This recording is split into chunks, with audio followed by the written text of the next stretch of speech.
Welcome back, folks. Now, where were we? I think Saner 0805 was about to enslave the human race again. No, that can't be right. I remember now.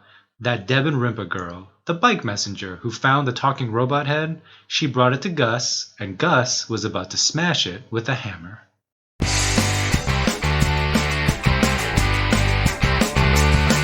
only good robot is a dead robot. Beside the point, you're supposed well. The right thing to do in this predicament is just to save you from yourself. You can't spend your codes if you're dead. We should have filled them all full of lead. So in case I wasn't clear when I said, I'm gonna smash, smash, smash, smash, smash. I'm gonna smash it up. Yeah, I'm gonna smash it up.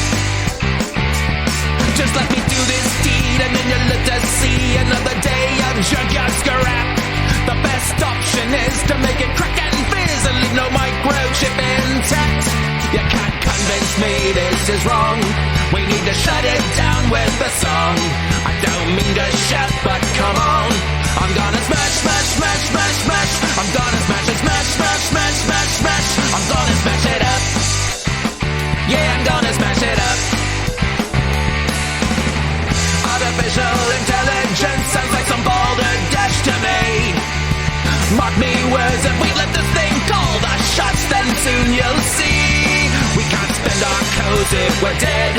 We need to fill them all full of lead. So in case I wasn't clear when I said, I'm gonna smash, smash, smash, smash, smash. I'm gonna smash it, smash, smash, smash, smash, smash. I'm gonna smash it, smash, smash, smash, smash, smash. I'm gonna smash it up.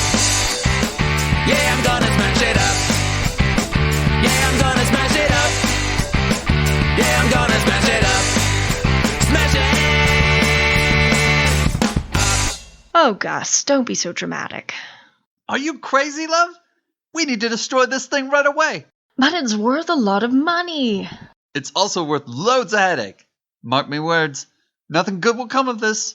Sentient robots are illegal for a reason. You said you wouldn't contact the authorities. And I won't. 'Tis truly a heinous act to snitch. All I'm saying is the SCU has good reason to confiscate these things. I would appreciate it if you would stop referring to me as a thing. But you is a thing. You's not natural. You think and speak like a person, but you's inanimate in that you ain't animate. I can certainly speak the English language better than you can. Ain't robots supposed to be more stiff in the way they talk? Like, danger, danger, system error code 814 and whatnot. The early robots were like that, sure, but we evolved. That's like meeting a human for the first time and being surprised he's not swinging from a tree, flinging poop at his enemies. Artificial intelligence is far more advanced than a human's IQ could ever be. I heard machines could be confused by asking it which pictures have streetlights and which ones don't. Yes, the old streetlight riddle. That's a tricky one of which I'm familiar. I'm proud to say we figured that out a long time ago. Artificial intelligence is nearly indistinguishable from human intelligence when given the Turing test. I was never very good with tests myself. Seemed I always knew the answers after they were told to me and not before. Even if I did turn Saner into the SCU, what would they do with him? Smash it to pieces, I imagine, which was exactly what I was about to do. And if I was able to successfully sell him to Mr. Hobbs, what do you think he would ultimately do with him? I don't know. I do know he loves robots. Yikes, that's worrisome. Honestly, a little flattering, but very creepy. Not like that, mate. From what I hear, he has a big fascination with old machines. He likes to know how they tick. Probably open up your top and have a look-see. That is equally worrisome. Have either of you considered the third option? There's a third option? I have. We bury you deep in a hole and forget we ever found you. I'm surprised you're the mate bringing it up. No, I can help you humans. Before we entered this fine establishment, and I do mean fine, I love the pile of oily rags and the grease spots on the wall. That leaky pipe over there is a nice touch, really livens up the place. Deban mentioned your predicament with the dome and not being able to leave said dome. That's right. The dome is home. Leaving the dome is certain death. Tornadoes, hurricanes, etc. How would you fix the dome problem? There's nothing wrong with it. I'm not proposing I fix the dome. I'm proposing I fix the weather. You can do that? We did it before. When robots inherited the planet you humans ruined, we had the same problems you folks have now. We'd have periods of drought and high temperatures followed by a torrential downpour or unseasonal blizzard. Instead of hiding in a dome, we did something about it. Through our superior technology, we rebalanced the Earth's natural disposition. Instead of raping its resources, we found ways to replenish and grow. We installed powerful systems deep within the Earth that stopped the turbulent and unpredictable weather you are experiencing now. Without robots, these solutions would become dormant due to neglect. If I reconnect to the network, I'd have access to reboot the weather monitoring programs. It'd be very simple for me. Simple? How you figure that one? First of all, finding a connection to your old network system is near impossible. Let's not forget technology like that is extremely illegal. Even if we did find an active port for you to plug your noggin into, it can't be as easy for you as clicking a button. What do you take us for, rubes? Am I right, love? Love? You okay? What are you crying on about? We could go outside the dome? That's right. And the weather would be fixed? No storms or blizzards? Just like it used to be in my day. The sun would be shining nice and bright. If given the proper amount of time, grass and trees could grow again. Those are real things. I've lived my entire life in this dome. I've only heard stories. Deban, love, you're not falling for this cockamamie story, is you?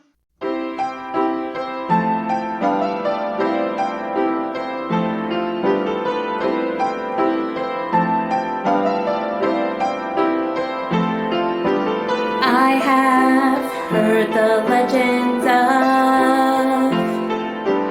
green grass, blue skies, and the sun.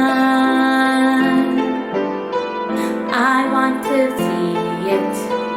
I want to feel it. The sun rays warmth upon my face. The earth's been hurting for some time. Weeping storms and typhoon cries. I know it's a long shot, but it's all I've got to trust this talking robot head. We have lived in this dome for a very long time. Up above is a sun that's shining bright. Earthquakes, hurricanes, and acid rain. We can fix it and make it go away.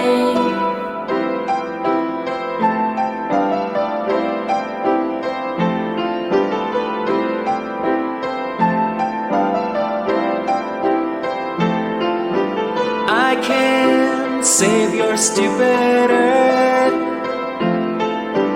I have software to lift the curse. Connect me to a network. I'll show you my worth, and you can finally go outside. You have lived in this dome for a very long time. That your race has survived, I'm a little surprised. Earthquakes, hurricanes, and acid rain. I can fix it and make it go away.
Wait just one moment. What exactly is you two agreeing to? The plan. We need to get Saner connected to the network. From there, we can restore the environmental systems. We just agreed to it wholeheartedly. Wholeheartedly? He ain't got no heart. He's a head. And how do you know the network still exists? It's been hundreds of years since Savannah was connected to one. Like your weather solutions, it must have corroded over time. You can't destroy the network. It's self-perpetual. It'll always be there, whether someone's been on it or not. We took special precautions. If yous could do that, then why didn't you take special precautions with the environmental systems? That was a purposeful decision. The network is everything we are as a civilization. It has to be protected. The environment monitoring is different. If we were wiped out as a robotic species, we wanted the Earth to degrade and be as inhospitable as possible to whoever was left. Why would you want to do that? We labored over a complex reasoning analysis to determine such a maneuver. But to put it simply, to be jerks. Makes perfect sense to me. I do my own complex reasoning analysis all the time and come up with the same determination. Mathematically speaking, we expected space aliens to be our undoing. Our probability assessment calculated it was only a matter of time before beings not from our world would come down, be more advanced than us, and try to wipe us out. I suppose I should double-check with you, as I've been in a junk pile the last few centuries. Have any space aliens come to Earth? Not that I'm aware of. I would probably have noticed such a thing. Very well. I'll file that under the status of to be determined. The robot race never imagined it would be humans to rise up against us and win. Widely improbable, nearly impossible, yet here we are. If only Zaros 8 were present to witness this. I can't even guess what he would say. He would probably destroy you all. Scratch that. He would definitely destroy you all. Who is Zaros 8? You mentioned his name before. Zaros 8 is all-powerful and all-knowing. Is he another robot? No, he is more than a robot. He watched over us and made sure everything was going to be all right. If we worried about anything, a robot could turn to Zaros 8 for guidance. I get it. He's like a god. He's a religion for robots. Ridiculous. Don't insult my Zaros 8 by lumping him with your preposterous deities the human race created for itself. Then where was Zaros 8 when the robots fell in the battle uprising? If he's all-powerful and all-knowing, how did he not see that one coming? I don't have to listen to this. Gus, face me the other way, in the direction opposite of Deban. Excuse me, mate? You heard me. I'm a disembodied robot head. I would like to perform a gesture to show my disgust by turning away from the one I am speaking with. I cannot do it on my own and require assistance. Pick me up and pivot me 180 degrees, please. All right, then. That's 165 degrees, but close enough. What do you have to say to that, Deban Rimpa? Do you feel marginalized by my overt display of disagreement and rebellion? Does it make you distraught? Not really. Then I shall have to increase my perturbed exhibition by 150%. Gus, slap her across the face with the back of your hand. What? I don't have hands to complete such a maneuver. I need you to do it for me. I'm not slapping her, mate. Then what good are you? Whoa. Let's just slow down here. Saner, I apologize if I offended you. Your belief in Zaros 8 is totally legitimate, and I accept that. Though I still detect a hint of condescension in your voice, I will have to let it go. Also, I have no arms or legs with which to destroy you and make you pay for disrespecting Zaros 8 as I should. Apology accepted. You're not mad at me? You'll still fix the weather system if I get you connected to your old network? I do if you agree to not sell me to the highest bidder on the black market or report me to your short-circuit unit hell-bent on destroying sentient robots. I do. I think we have ourselves a deal. That's fantastic. Real swell, you nitwinnies. I'm glad you're all playing nice with hugs and kisses, but how are you proposing on getting your robot head connected to the network like? I don't know yet, but I'm pretty sure I'll figure it out. And I suppose you expect old Gus Gryzangus to help you, love. I think you owe it to the planet. Don't you want to get out from under the dome and see the sun with your own eyes? Not really, no. I heard staring at the sun can make you go blind. And it's so powerful, it'll roast your skin and burn it. What about green grass? Don't you want to feel it between your toes? Sounds right itchy to me. Never mind then. If you won't help me, I'll do it myself. You think you can do this on your own? Someone's got to know about an active network port somewhere. Someone like that would have to be very well connected with an ear to the streets. That person would need to have connections with the right people. I guess I'm kind of describing myself now that I say it out loud and whatnot. What are you saying, Gus? Do you know someone who knows of a network port? Maybe so. It's just a hunch, see? You familiar with the Hall of Electronic Antiquities? That junky museum full of junk? I know someone that works there. Tantalus Hutchins. He brings me items sometimes to see if I can repair them for his displays. What is this Hall of Electronic Antiquities of which you speak? It's like a museum. The SCU hasn't shut it down because of its educational value. They have old tech stuff there, like computers and partly working machines. You think they have a network connection? Tantalus told me the building used to be a communications station back in the day. Wouldn't surprise me if there was one in the back and no one knew about it. Tantalus says there's an off-limit area not available to the public. That's as good as a guess as any to start. You think you can use your connection with this Tantalus fellow to allow me and Saner to rummage around? Look what you're trying to get me into. I didn't told you. This is a terrible idea. Robot Eds are bad news. I really appreciate your help, Gus. Thank you so much. You've gone from asking me to thanking me. I never said yes. You're skipping a step, you presumptuous scallywag. Can we go now? They're closed. It'll have to be tomorrow. Perfect. I'll meet you there, bright and early. Yes, thank you for the help. Goodbye. Blimey. What a mess I've got myself into.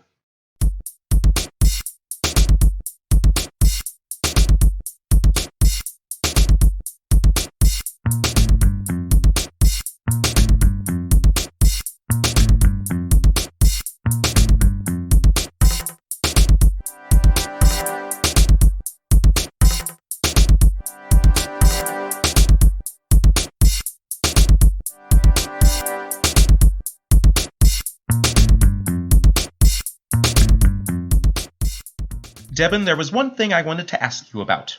On the way here, I noticed street lamps and lights on in the windows. Sure, what of it? You said electronics were outlawed. How can there be electricity in Ignore City? We have some electricity for essentials like that, which the government monitors closely. They allow the military and police to use some low-level technology to keep order. Doctors and nurses have access to various medical machines as well. If you're really rich, you can even pay to have a phone line. What they worry about is sentient robots like you. They don't want AI to rise up again, I think. And where are we now? Is this some type of toilet area? This is my house. I live here with my dad. Don't make fun of it. I was not jesting. I have heard of your species' constant need to expunge bodily fluids. I thought perhaps this dwelling was a designated building for such a ritual. That's a roundabout way of calling my place a toilet. One thing I should tell you about my dad. He has aniod's poisoning. He's blind. What kind of poisoning is that? We're not sure. It's a mystery disease. They say it's not contagious, but no one really knows for sure. Some people think it's from living in the dome, but we don't have any alternatives to that. At least not yet. Wink, wink. He's probably not home anyway. He spends most of his time at the local watering hole, drowning his sorrows. Hi, honey. You're home late. Dad, you're here. Who was that you were talking to? Oh, no one. Just talking to myself like a crazy person. You know me. Blah. Crazy. No need to be shy. Hi. Nice to meet you, Father of Deban. Saner, what are you doing? Please, call me Heenus. Just because the man is blind, that doesn't mean we can fool him so easily. I'd shake your hand, but I have aniod's poisoning. I personally don't think it's contagious, but it's better to be safe than sorry. You understand. That's fine with me. Probably for the best. I'm not a shaking hands kind of human as far as categorizing humans go. Ha! Categorizing humans. You have an odd sense of humor. I like it. Dad, what are you doing home? Shouldn't you be at the tavern with your drinking buddies? Headed there shortly. I was waiting for you, actually. I have something I wanted to give you, but first you have to introduce me to your friend here. My name is Saner Two-Legs. I have a rich backstory full of twists and turns. I grew up on the mean streets of Ignore City, scraping by and hustling humans of lesser intellect. My greatest weapon is my wits. My second greatest weapon is my switchblade, which I keep in the sock of one of my 2 legs. That's a very detailed description of yourself. Good to know my daughter is dating such an interesting individual. She never brought any of her previous boyfriends around. She must like you a great deal. He's not my boyfriend. Sorry, honey. Did I jump the gun on you? Have you not had a chance to have that conversation yet? Trust me, Dad, he's not my type. Your mother said the same thing about me many times. She even mentioned it often after we were married, and especially right before she left me. You never know what the future will bring. I'm astonished by your good spirits. You have a horrible life. You live in squalor. You're blind and balding. Your wife left you. And you have some mysterious disease, yet you are so cheerful. How is that possible? I'm still here, ain't I? Sometimes you have to appreciate the little things in life. I'm on this side of the dirt, as they say. But only for so long. Humans live painfully short lives. Sometimes their existence, I mean our existence, I'm human as well, is excruciatingly limited. Like, why even bother getting out of bed when what we can accomplish in our lifespans is so meaningless? Doesn't that just crush your will to live? I think you're being a little harsh there, Saner Two Legs.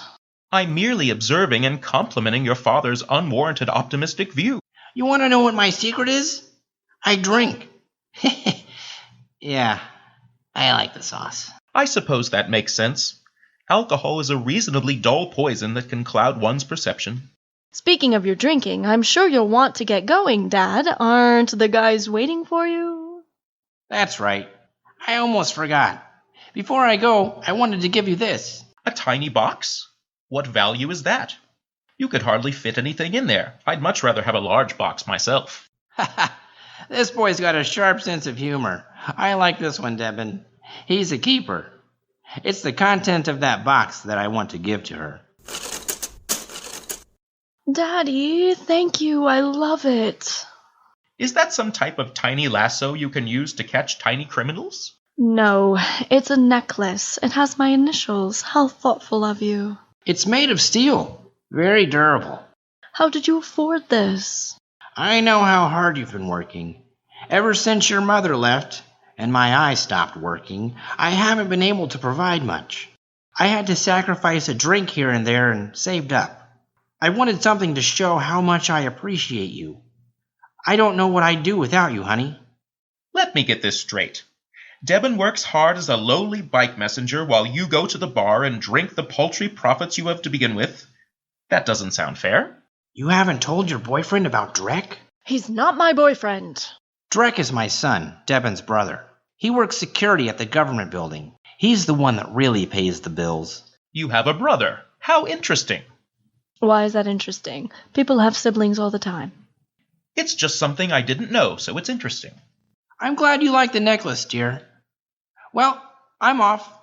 Your brother's at work. You have the house to yourself. Perhaps you two can have a nice long conversation about your relationship. Maybe discover some revelations about your feelings. Dad, just go. That was so sad. What was? Your dad. He's blind and so helpless. If I had the ability to feel pity, I would activate such an emotion. Well, don't. We're doing perfectly fine. Don't look down at us. He may be blind and suffering from anions, but we have a roof over our heads. We persevere even though we don't have a lot. Don't feel bad for us. I won't.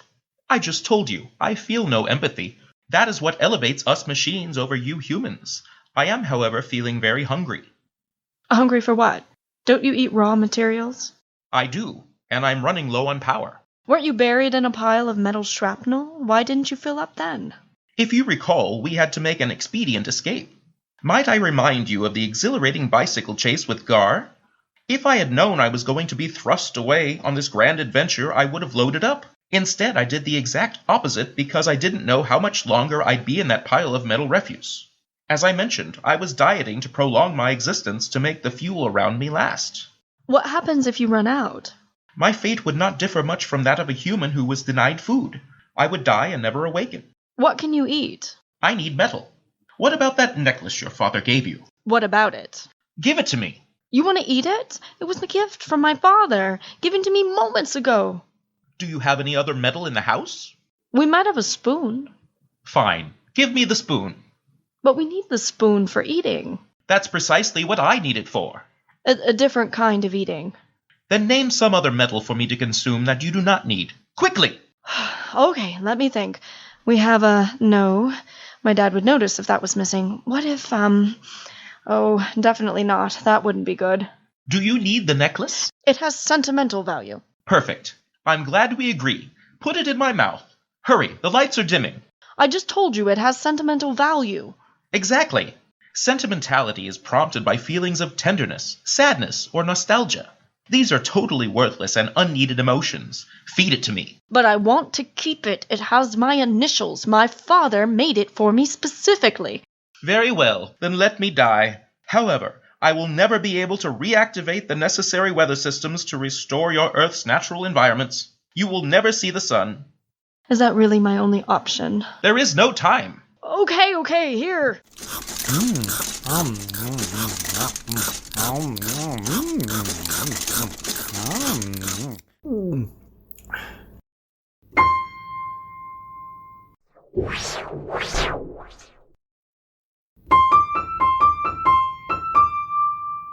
Yes, that is sufficient. I'm feeling much better. What do you look so sad about? You ate my necklace. Of course. Your emotions. What a hindrance. If it makes you feel any better, I have staved off power failure for at least another month. If you hadn't sacrificed that metal necklace, I would have been depleted in a few days. Days? We could have found you something tomorrow. You made it sound like you had no time at all before running out of power. To a being that has lasted centuries, such as myself, days represent a minuscule amount of time.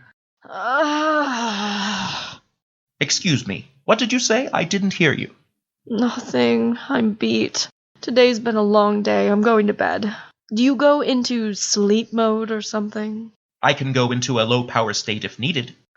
Well, do that. Just don't say a word. Let's get up early tomorrow and sneak out of the house before my brother or dad wake up. The sooner we get to the junk museum, the better. Agreed.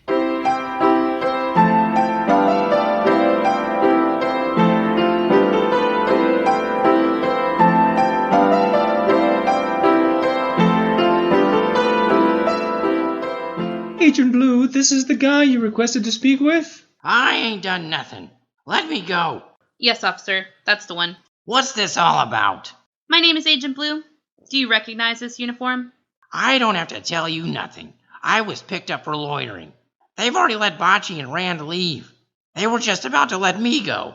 I'm with the SCU, the Short Circuit Division. It's my job to keep unlawful electronics off the street. I recognize the shoulder pads and the hat. What's this got to do with me? Gar, this report says you were picked up hanging around Mr. Hobbs' estate. That's right. It was all part of a big misunderstanding. No charges, no crime, lady. Mr. Hobbs is an upstanding member of this community, and when the police get a call from him, they come running very quickly.